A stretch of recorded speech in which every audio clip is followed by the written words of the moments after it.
Hi everyone, Sarah here from Red Rocking Bird. I love everything crafty and today we have a sewing project. I bet many of you that sew have loads of scrap fabric and so today we're going to make something from these. And here he is, this cute little bird. So if you don't have scrap fabrics, hopefully you'll have some element of fabric and this is a perfect project to start off with for hand sewing with just small amounts of fabric. You can use him as a little pin cushion or just make as a little cute gift or something lovely for yourself or just to simply practice your hand stitching skills and to learn a new technique if you've not sewn before. Below in the description you'll find where to find the template. So you just need to print it out and cut out all of the paper templates. I made this little bird quite a while ago now and I use it as a pin cushion. I used the inspiration for this new project on that one. I just adapted it a little and you can find that pin cushion on Red Rocking Bird. So to begin we're going to place all our fabric right side down so the pattern side is on the table and then we're going to draw around each piece. One top section, two tails, an underbelly. We'll need 4 wings, 2 in reverse and 2 bodies, 1 in reverse. So pin down your body and we're going to just draw all the way around. And so by reverse I mean you cut one this way and then flip the pattern over, turn it over and draw around it the other way and then you have the left and the right side of the body. This drawn line is our sew line, so remove the pin and then to cut it out we're going to cut out about 1/4 of an inch away from the line evenly all the way around, and this is our seam allowance. So the space between the sew line and the edge of the fabric is the seam allowance. So save the scraps for later, we will use those as well later. So to begin sewing it together I've got 2 tail pieces here. As I show you they're both right sides together and we're going to start at this very point here. So not at the edge of the fabric but at that point, at the meeting point, at the angle there. I've got just a double knot on the end of my thread. I'm using a single thread and then I'm simply going to back stitch all the way up here. So if you insert the needle in and then back up through the fabric like that, and now where the thread comes out we're going to come back towards you, put it in before the thread and come back the other side of the thread away from you, further away. You can see that, so where the threads come out, go in a bit before and come out a bit after, if you understand my explanation there, and just carry on going along. So you're kind of going back on yourself as you're going. This is how I do backstitch, so that you can just keep the needle on the one side of the fabric so you don't have to keep reaching back and forward, and you just go right along there all the way to this very point here. We're not going to sew through the seam allowance, but we're going to go to there, and every time you get to a corner make sure you put that needle in the corner so we get a nice crisp corner there, and then go back on yourself once and then come back through that corner, the very point of the corner, and then start again with your back stitch going straight along there, and give it a nice double knot, tie it off and trim your threads. If you are a beginner with hand stitching, this is just a good way to start off and be able to follow that line that you've drawn so that you don't wobble and deviate from the line. This project really is about being minimal. I'm showing you here that I'm just using basic kids craft scissors, so you don't need anything special as long as you've got a thread, needle, some scissors and any fabric remnants you have. So we've sewn round 3 sides and we've left this opening here because we'll be able to turn that later and make the right sides out. Trim off the excess fabric in the corners so that when we do come to turn it, it turns and gives us a nice crisp corner, and then simply here I'm clipping the seam allowance and clipping in So just really make sure you don't cut through any of your stitches. So here I have the two body pieces and I've marked the top with a T on both. Make sure you do that, and I've got one top piece as we needed there. And so first we're going to align them. First of all, align the 2 points together, so as long as you have the top of the body aligning with the top piece, we're going to first of all place a pin in the corner of both. We're going to line them up there. The fabric needs to be right sides together, and then we're going to gently align along, and we can push a pin through this side and see if we make sure it aligns up with the line on the other side. And then when we're happy we can add the pin in. And then with this one I just move the pin away from the corner. Just hold it in place while I do that, and then gradually the first 3 little pins there, because both sides curve nicely together, you don't need to pull the fabric round, but now we need to start pulling that straight edge and bending it around with the curve of the body piece. So if you do this with lots of pins and really get the curve on, you really can't go wrong. You just take your time matching those lines up. And then with time you won't need to have these lines. All you will simply do is you'll match up your edges, you'll put your pins in, and then as you take it to the sewing machine, or you can sew it, you would just sew a seam allowance equal on every piece. So keep bending your fabric round. So if you bend that straight edge around with the curved edge there, so you bend it right around, and all these pins just help you do that. You see how the straight edge is now starting to curve, and again I'm matching up those 2 lines.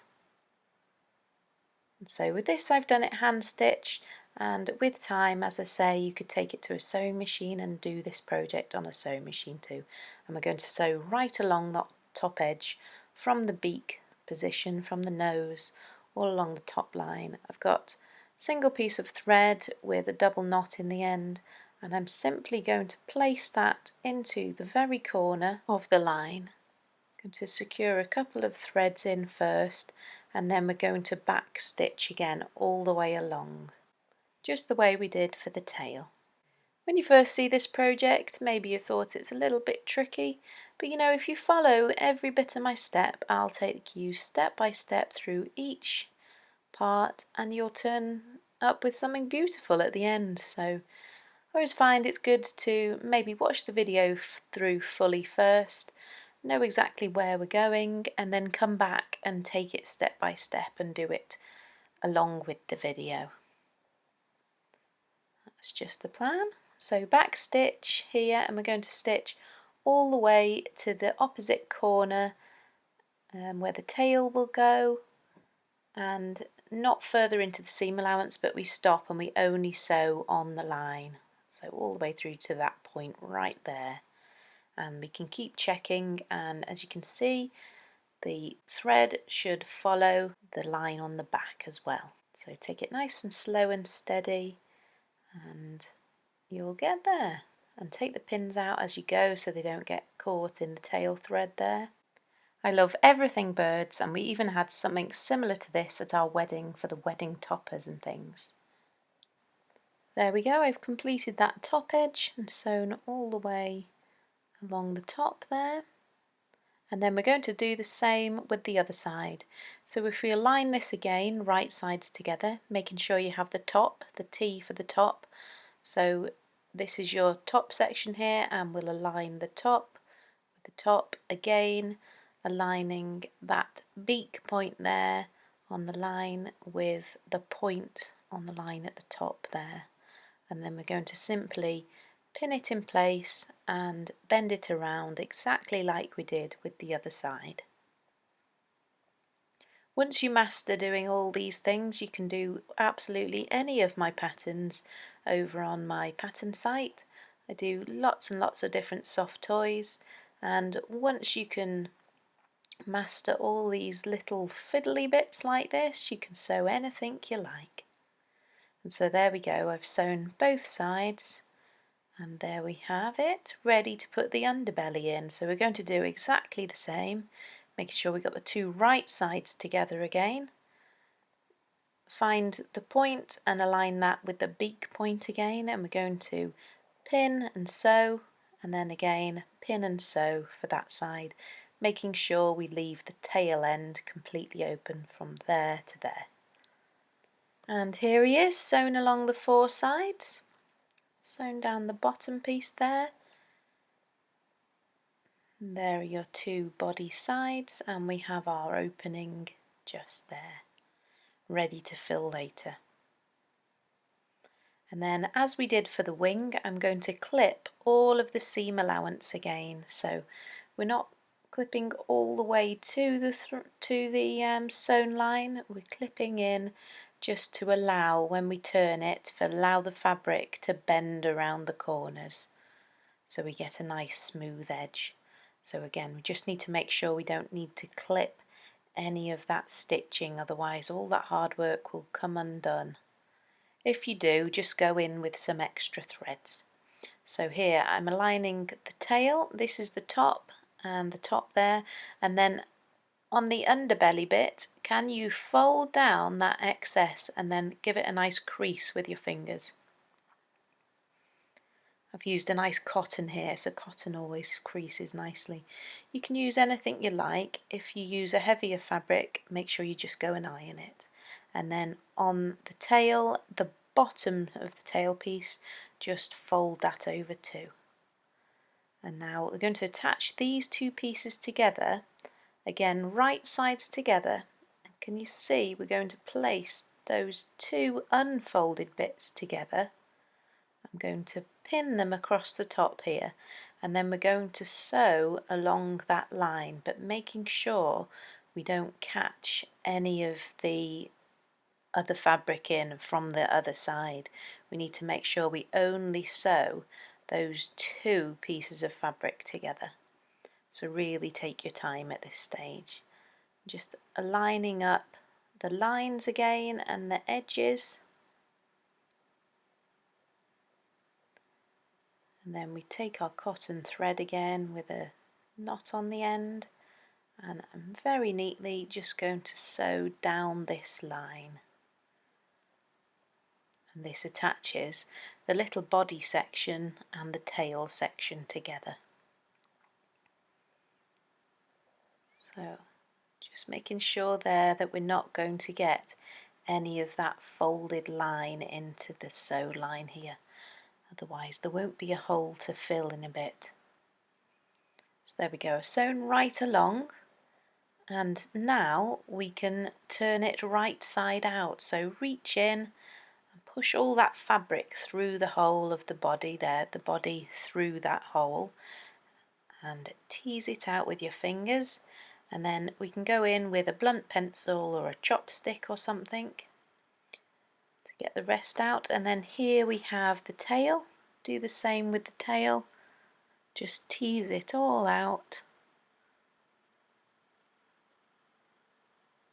till it's all in place.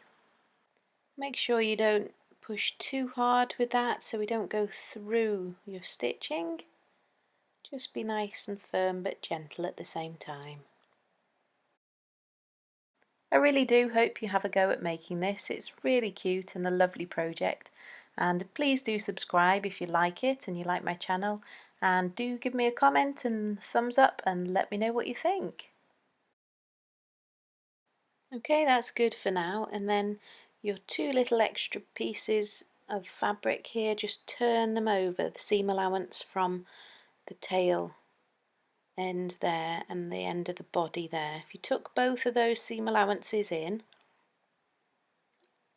because we're going to stitch them together in a bit, and then What's excellent about this one is you can just fill it with all your fabric scraps, so you can cut them up like I did there, really much smaller, collect every bit of fabric scrap that you have, and then we can simply stuff it with these.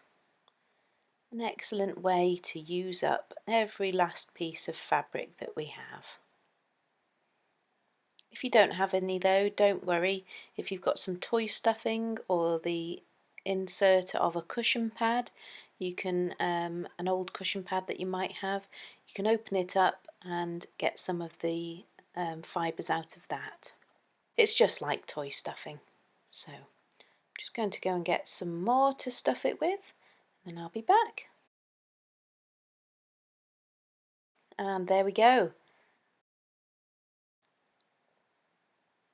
So I've used a little extra of the toy stuffing to complete it there and add some into the tail. And so now I've added in a thread, I've tied a knot off, and now we're going to do a ladder stitch across here. So it's an invisible stitch, this one. So what we're going to do is slide the needle in through the crease of that fabric along where the line was, and then you go directly opposite and you go through the line of the fabric, so in and through, so in, opposite again, in and through, and then when we pull it tight at the end this becomes an invisible stitch, and it's really good. So I'm going to go along this way with quite a big stitch, and then I'm going to go back across it again, go backwards and give it another stitch as we go along. So reach in opposite. A nice fine needle's good for this part.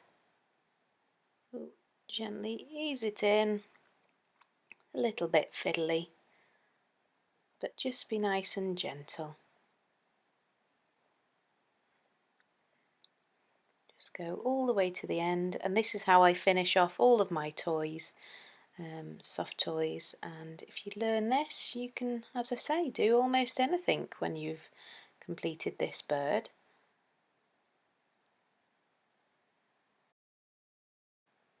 So there it is. I've just tied a knot off, and then if you insert the needle back in where the knot is and then pull out about an inch away, we're going to pull the thread tight, a little tighter, and then snip it off, and then that loose thread is just within the bird, and we don't lose any. I do that with all my toys, all my soft toys that I make. And then with the tail, all we're simply going to do is do a straight stitch right down the middle, and then 2 more either side, just to add a little bit of detail, a little bit of pattern, and to flatten that tail out a little. And then we'll move on to the wings. So I've got one wing one way and one in reverse, and I've sewn them together just as I have here, and I've made sure I've left a hole, a gap for us to turn, and then as before we just clip all around the seam allowance to allow the bend. It's really quite fiddly because they are really quite small, so if you do want to make this pattern larger, all you need to do is print it out to a bigger size. You can print it out or photocopy it to like 50% larger, 100% larger. Every step is exactly the same. It'll be less fiddly like this. You could make it really big, and you could make it into a doorstop if you like. With any pattern, if you want to increase it, decrease it, as long as you do it to the same percentage for every piece of template, then it will work out just wonderful. And there we go, we've put it right side out and then simply sewn up the gap.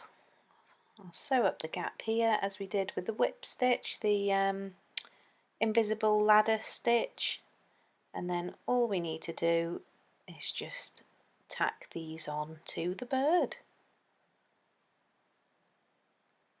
Hopefully you're really pleased by now how yours is turning out. I'd love to see any of them, so if you do like to show me, you can show me on Instagram. I'm Red Rocking Bird. So simply here, just taking tiny little invisible stitches, catching just a little bit of the wing and a little bit of the body, and I'll go all the way round till about there and do the same with both wings. Add them on there. And then now on to make a little beak. So if you've got a piece of felt of any kind, I've got this felt which was I think an old dishcloth, I think it was. Well, not an old one, it was a dishcloth that had not been used, and I thought it would be nice for crafts, but any piece of felt like we've got here, and then I just cut a little curved triangle. You see the shape that I have there, it's just a curved triangle. It can be any size you like, and so then I take a knotted piece of thread again and put it through that point there, and then I like to curl mine so that we've got a solid beak. So we curl it right round, hold it tight, and then we can sew it shut. You can glue this if you'd like to glue it, but I think it's nice to finish it off and sew everything. So just sew across the seam there. I've just got a thread that matches the same colour. And there, I think that beak perhaps is a little too big for this one, so I'm just going to take the scissors and snip it down, just making sure we don't snip where the thread is. So we can snip it down and then simply hold it on in place, and we can just take some of those invisible stitches again and stitch the beak onto the bird. And then for the eyes, you could do a little French knot for the eyes, or you could do it on with a marker pen. You could put a little piece of felt and sew that on, or as I've just done here, I've just added some pins, some headed pins, and then I'm also going to use mine as a new little pin cushion. Obviously don't give it anybody with the pins in like that, you can let them know it's a pin cushion. You don't need to put pins in for the eyes for there. So they're just some little tiny stitches all the way around and hold that beak in place. And I think they're really quite sweet. An absolutely excellent way for using up all your scrap fabric, and a really good project to be practicing all your hand stitching skills, and would make a lovely gift, absolutely lovely gift. Thank you for watching, and please do come back and watch some more. There'll be more sewing videos, there's lots more craft and painting videos on here too, so thank you for watching. Please do consider subscribing, and I'll see you again soon. Bye for now.